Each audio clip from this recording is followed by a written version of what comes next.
нешто? Врска со Боемската уличка Поведа. имаше распишан тендер кој што чини 700.000 евра, тоа значи дека 1 метар квадратен на оваа уличка ќе чини околу 2600 евра. А зошто чини толку многу? Што се ќе се прави на 1 метар квадратен за да чини толку многу? Ово кажавте, тоа е распишан тендер, јавен тендер, учествуваат сите граждани фирми во Република Македонија, цената се одредува според тоа кој како ќе учествува. Најдобар доказ за каков квалитет се работи е првата Боемска улица. До ден денеска ништо не е, ниту еден камен, ниту една плочка не е поместена, има канализација која што е на највисоко ниво. Материјалот кој што е вграден во втората Боемска улица на највисоко можно ниво. За тоа гарантирам. Реков на почетокот, меѓу првите пресконференции, токму на место денеска ќе потврдам тоа. Се додека сум овде нема да има фалш проекти во општен центар. Сведоци сме како плочките кои што се ставени кај градски зид, целиот градски зид, сакате Никола Вапцаров, сакате околу поштата, се скршат, се скршија после неколку месеци, една година и денес имаме судење од граѓани кои што се повредуваат. Погледнете, првата Боемска така ќе види, втората Боемска е самиот фи на цевките доле на ниво на Партизанска, нема никакви поплави веќе. Тука е вклучена и урбаната опрема, значи зборам апсолутно гарантирам дека квалитетот е на Дали овие боемски улички беа приоритет за граѓаните? Ова е проект што го ведивме, проект кој што сум убеден дека ќе остави трага, кој што е поддржан и пак реков за квалитетот нема компромис. Цената се формира на јавните набавки, не одредува општен центар. А дали Боемските улички се она што за центар, се она што е панорамското тркало за градското?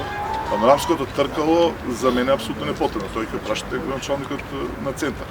Што ќе прави он, како ќе прави, колку е тоа потребно, тоа ќе го прашате градоначалникот на Скопје. Уште едно. А Боемските улици се потребни?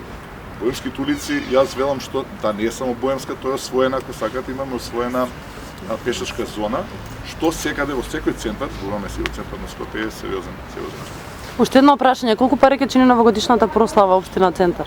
Колку пари ќе дадете вие? Новогодишната прослава треба да чини некаде околу 3 милиони денара, според вклучени договори, велам 600.000 денара ќе бидат издвоени. Верувам, затоа кажав претходно што значи донаторскиот карактер, мислам дека можеме да стигнеме до таа бројка да фактички средствата што сме можеле, ама веќе не можеме по договорите, да бидат исплатени. Верувам дека граѓаните, физичките лица, правните лица, субјекти ќе се вклучат. Значи вие ќе дадете од буџетот 3 милиони денари, толку? 3 милиони денара кошта проектот, Тоа е. вклучени договори, од тоа самите артисти менеджерскиот тим се согласија да учествуваат они со своји данаци, што за мене е еден изводен пример и се надам дека утре и другите групи и пејачи ќе го користат по некои други прилики. Ќе донирате ли вие нешто?